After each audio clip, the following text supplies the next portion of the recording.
gold trails and ghost towns. Share the adventures of our early pioneers as we explore the development of the Pacific Northwest and beyond. With your host, Mike Roberts, and historian Bill Barlee.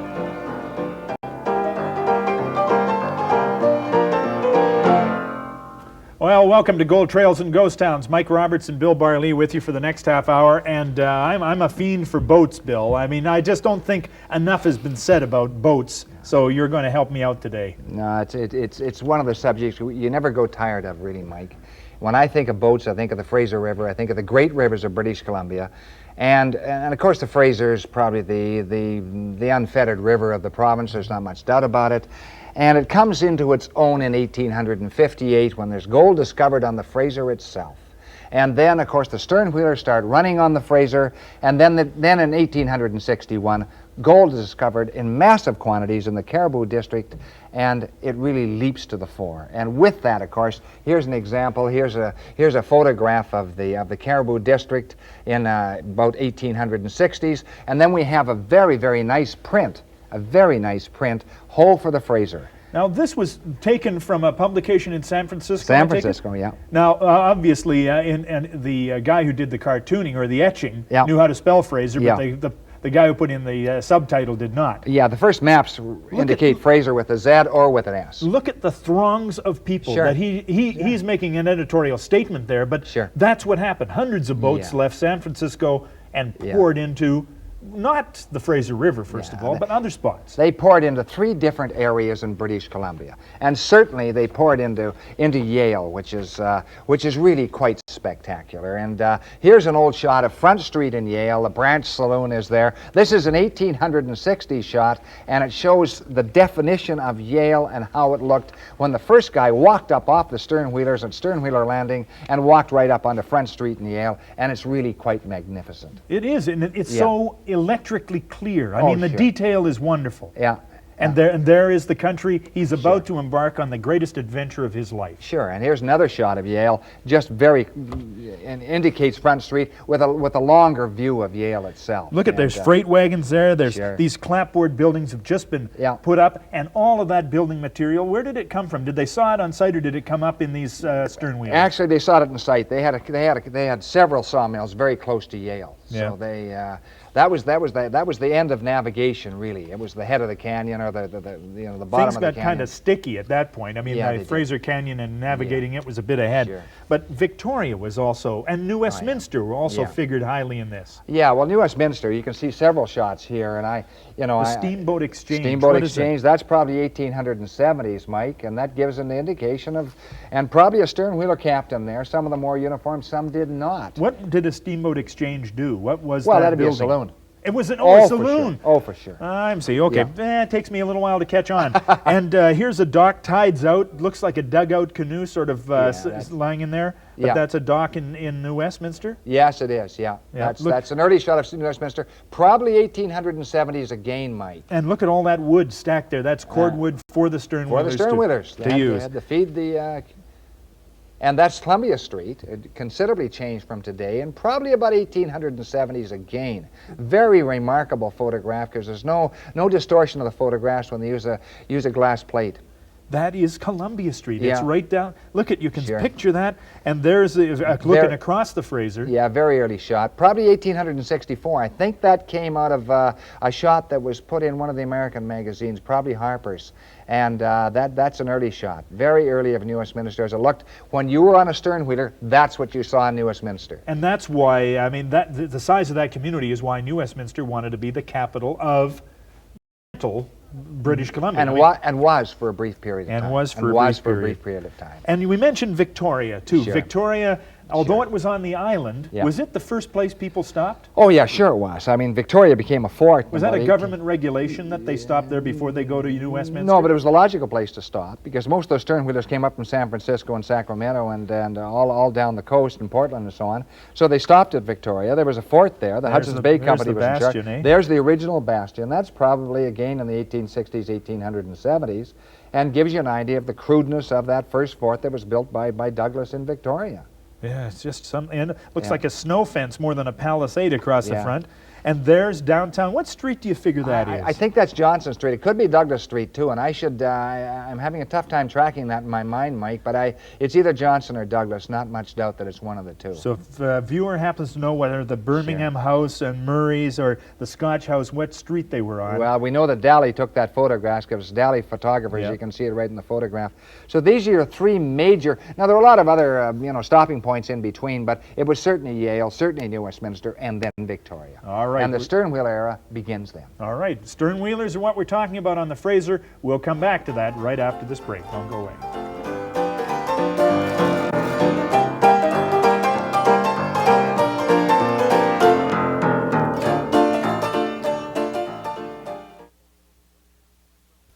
Welcome back to Gold Trails and Ghost Towns. Mike Roberts and Bill Barlee talking about the Sternwheelers of the Fraser River. And any tabulation on how many Sternwheelers well, were Mike, on the Fraser? I'm guessing a little bit. I would think there would be somewhere around 50, but that is a guess.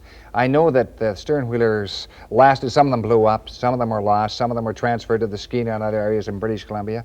The captains tended to go back and forth between the Skeena and the Fraser and some of the other rivers, the Stakeen and so on. Some of the captains, of course, the most famous family, I guess, were the Irvings, William Irving and John Irving, and they're kind of an interesting family. And here's a photograph of William Irving, and he founded the Irving line, and he died very suddenly in New Westminster at a rather young age, actually, for those days, late 50s, I believe. And his son took over. His son was 18 years old. He was a Sternwheeler captain by 19. And I mean, did that carry with it?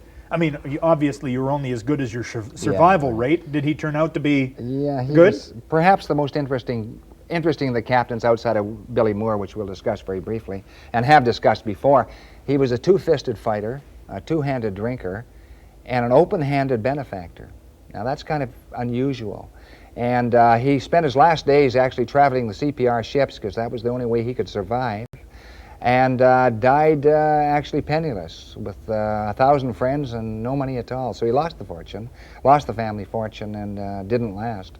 But was one of those typical Sternwheeler captains who stayed in people's memory for a long, long time. So he got to be a captain at 19, and he stayed at it? Oh, for years, until the CPR bought him out many years later. Amazing. Yeah, and Billy Moore, of course, we've discussed in another program. He was famous. And the Sternwheeler captains, of course, they all wanted the business. And what they did, of course, which was kind of unusual, they tended to cut rates. They sometimes got together, but when they got in a real brawl, they would cut rates right down to the bottom. In fact, it was so cheap, Mike, coming from Yale right to New Westminster, that they charged 25 cents, 1/4 a passenger, all the way downriver, and 50 cents a ton. And this is a war between the Irvings and Billy Moore, and of course Billy Moore lost out because his pockets weren't as deep. But so they were willing to lose money hand over fist to get rid of him. Sure. Now, I could see coasting downriver could be cheaper, but was it 25 cents going back upriver the same? Sure. Good heavens. So how long did it take them to finally... usually a few months, and they were broke. I mean, Billy Moore spent $50,000 on a Sternwheeler, and they had to sell it at auction for $8,000. So there was, and that was when money was really worth a lot in those days. And $1,000 was a lot of money. You were a very wealthy man with $1,000. That is not the case today. And of course, there were accidents. I mean, there were a number of ships that went up on the Fraser River. Yeah. And usually you think of ships going down, but these went up. Yeah, they did actually, and the Enterprise. And here's a shot of the Enterprise, and that's kind of an interesting. And it had problems. It collided. It collided with something. Yeah. And the Fort Yale, it went up in Union Bar, and it was followed by the Henrietta. And interesting, I believe, if I remember correctly, the Henrietta, when it blew up, there were two people in the pilot house. One was the Captain Jameson, and another was a man he knew very, very well. And when it blew up, Captain Jameson went right up to the top of the cabin house, or the pilot house. They never did find him. And the other guy next 2 feet away wasn't even scratched. Good heavens. Yeah, so that's the will of the wisp of explosions aboard. Now, what were these explosions all about? What was the... Well, steam pressure was too high. And some of the captains, Moore was an example, and most of the other captains would jam the pressure gauge so they could go way beyond what the law allowed. Well, sometimes that allowed a horrific explosion. I mean, the Yosemite, which you can see here. This is an elegant-looking boat, isn't it? Oh, yeah, beautiful boat, yeah. And the Yosemite was a side-wheeler, came out of San Francisco, but before it was refitted for Victoria on that run up the Fraser River, it had killed 55 people in an explosion. Virtually half the people on board were killed by a terrific explosion caused by too much pressure. And they recommissioned it after they repaired it? And of course, recommissioned it, sent it up to Canada. No one will know. Yeah. It'll be fine. William, what's this, Wilson G. Hunt?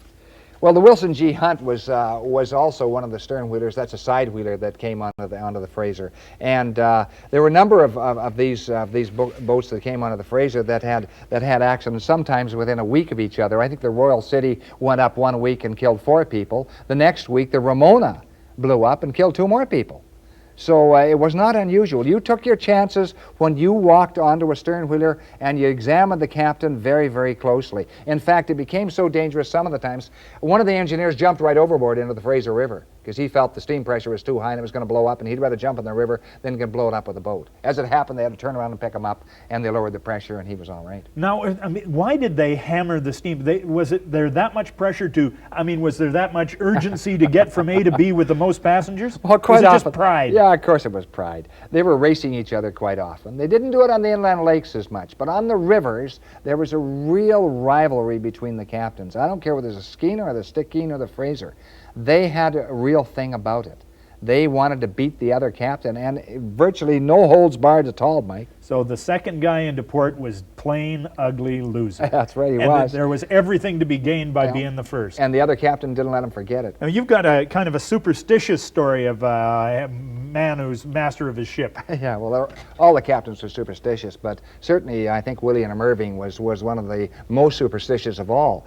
He's pulling his sternwheeler into Yale one time at Steamboat Landing, and down the bank comes a parson. He's all ready to get on board. And Irving looks around and he sees there's a gray horse on board, and he says to the parson, "You can't get on board." The parson says, "Why?" He says, "I got a gray horse on board." He says, "Well, so what?" He said, 3 times I've had a parson and a gray horse on board this ship, and 3 times we've had an accident. You're not getting on board. You would never think to test the gods one more time or kick the horse off. Of course not. I wasn't going to move the horse. The parson stayed behind. They carried everything aboard these. They did. You know, I mean, passengers primarily, or what? Carried gold. I mean, all the way down from the Cariboo Gold Rush. I mean, they carried, in one of these boats, they carried half a ton of placer gold, Mike. Half a ton of placer gold was worth about $200,000 at the time, worth a heck of a lot now, but millions really. Yeah. But that was typical, and of course that the word got out that they were carrying, you know, all sorts of gold. Didn't have to worry about robbers because the robbers couldn't catch the sternwheelers, you know, any highwaymen. Right. But typical of the times. He keeps pointing to this because I mean, every time you show something like this, what have I got here? About a half a pound. About half a pound. A half a pound of gold nuggets, and contemplate a half a ton. Yeah, half a ton. Gold. Multiply that by 2,000 times. Now, a half a ton might surprise people about how big that would be in, say, cubic inches, cubic feet. Only about that big. Like maybe a foot by a foot, 18 inches Yeah, by? max, absolute maximum. And that would be a half a ton of gold worth $200,000. But it'd be packed in different leather gold pokes and different containers and so on. Jars and bottles and all the rest of it, yeah. You're not sort of sitting on a story about a sternwheeler that went down on the Fraser anywhere and the gold with it. I mean, that never happened? Well, yeah, there were. The Henrietta, I mean, certainly I had a part of the Henrietta, but we don't know what was lost there. I can't find the records of the Henrietta when it went down. Was it going upstream or down when it went up? It was coming down through Seven Sisters Rapids, Mike. So coming down would indicate that it could have had, because you wouldn't go in with gold, you'd come out with gold. Yeah, that's probably true. Seven Sisters Rapids, eh? Where would that be on the Fraser? It's between Yale and Hope. All right, that's not a story that you were contemplating telling, I know. The first sternwheeler to make it through the Fraser Canyon was the Scuzzy. Yeah, the Scuzzy. Now, tell me about the first trip it made. Well, the CPR felt they could save some money if they sent a sternwheeler up the Fraser Canyon, so they started at actually Spuzzum and tried to get up to Boston Bar. And it was a real battle. They had to line all the way, ring bolts anchored right into the rocks to pull the sternwheeler up. It made 16 miles in 16 days. This was not an economical trip, but no. Did they figure out a cheaper way to do it? Actually, they got it down to a fairly fine art by the end of it, and actually the Scuzzy continued to make that trip, and the CPR did, as they usually do, save money. Do you know how it happened? I mean, what magical technique violating the properties of physics did they manage to Well, occur? they managed to line it up, and they managed to get a better route, and they read the river well, and the Fraser is one of the great rivers of the province, so they figured it out pretty quickly. Yeah. But it was a tough slug. All right. What's the name of those rapids again where the Henrietta might have just gone down? Seven Sisters. Seven Sisters. All right. Take a break here. We've got other stories to tell, and we'll do that right after these words. Don't go away.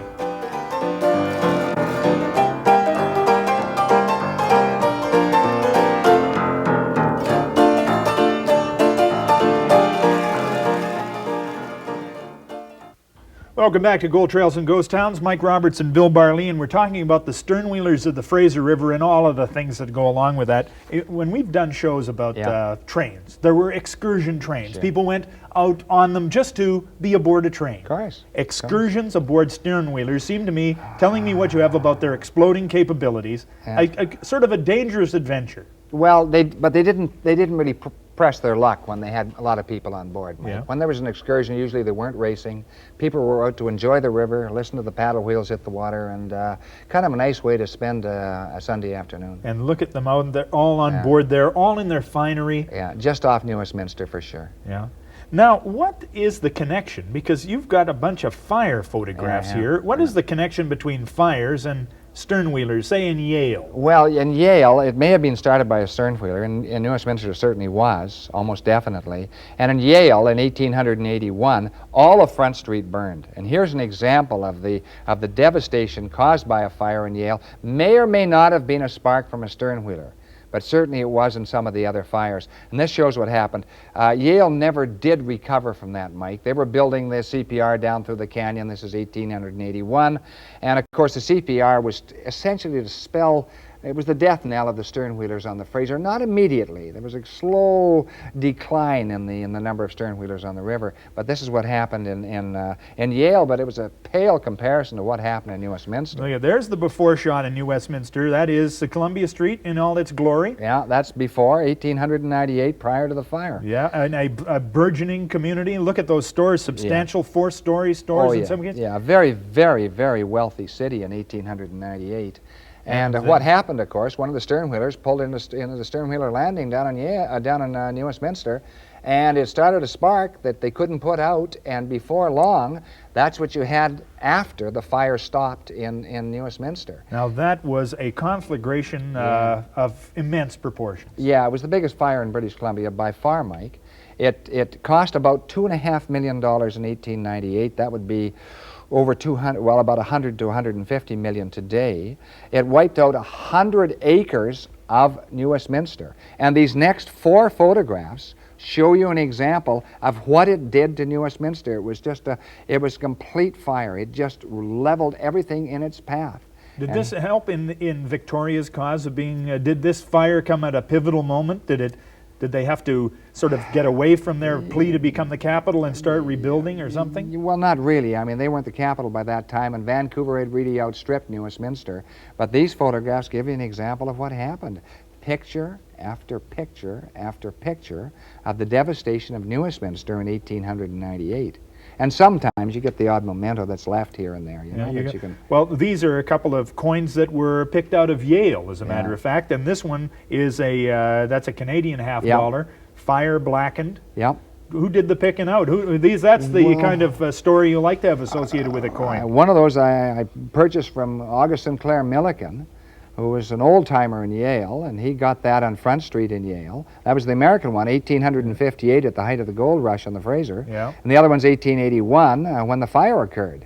So that was a new coin then, and that was picked up by a guy who was doing the roads in Yale and sold it to me for, I don't know, $8 or $10 20 years ago, probably 20 years ago.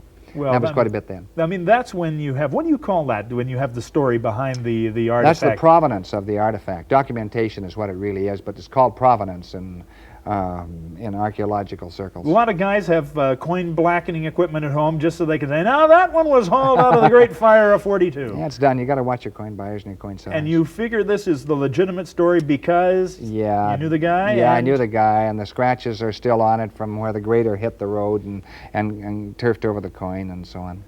Gee, I found a loonie the other day, but I spent it. History isn't what it used to be. Yeah, it's true. Now, So when your Sternwheelers start burning down your major centers, Yeah. this has got to irritate major city owners. Yeah. Did this signify the end of the Sternwheeler No, the thing? fire insurance companies essentially paid up, and the Sternwheelers were declining by 1898. Not much doubt about it, Mike. There were some that still ran the river, and the last Sternwheeler on the river was a Sternwheeler brought down by a Captain Seymour who had been on the Skeena. So he brought his boat all the way down through the Inside Passage and going through that marvelous country, and thought he would spend his retiring years on the Fraser. He didn't make any money, and here's a photograph of the Skeena, and I think in all its glory. Very pretty boat. Yeah, probably the 1920s, and the captain's either in the pilot house, may not be, or just below the pilot house, and I think he's just below the pilot house. You would think so? He wouldn't be in the pilot house well, for the shot? Usually, but for this photo, he might not. He might be outside the pilot house, knowing he wouldn't be identified in the pilot house. And he operated this right till 1925. And when Seymour passed away, essentially it was the last Sternwheeler on the Fraser River. It was docked and torn apart, and it's simply disappeared. Gee, 1925. Yeah. You know, when we see the opening of this program, we see film of a Sternwheeler on the Yukon River, and they operated for quite considerably longer. Yeah. And we have a video of the Minto on the Arrow Lakes. Yeah. But 1925, you'd think there'd be film of that. You'd think there'd be film of, say, the Sycamoose on the Okanagan, because it operated till the 30s. Yeah, I thought there was a film out in the Sycamoose, but I haven't found it, and I don't think you have either, Mike. Yeah. And I don't know whether there is any on the Fraser or not, because the 1920s is not that late, really. I mean, you know, it's late enough that they had movie projectors in 1915 and earlier. Sure, and it would be exciting. It would be historic. It would be the kind of thing. I mean, cameramen love to have action taking place in the viewfinder. Sure. So that would be a treasure. And I always, I mean, one treasure and another. We always talk about how valuable photos are, how valuable artifacts are, but film of something like that would be. Yeah, very, very impressive, and you have to be very careful of it, how you store it. You should store it in cold storage, certainly, usually in a refrigerator, which is surprising. Yeah. Well, the one story, now there's no particular treasure story that we want to allude to here, except for the Henrietta. Now, I just keep thinking about this. I mean, there it was. Why didn't it, I mean, have you given it a thought about why it might be not a treasure boat? Yeah, I have, Mike, but I have no documentation to prove that the Henrietta was a treasure boat. Obviously, people were carrying money, probably carrying gold. It was in the early years, and they were coming down through a very dangerous stretch of river. But whether or not there was anything on the bottom of the Fraser there, I don't know.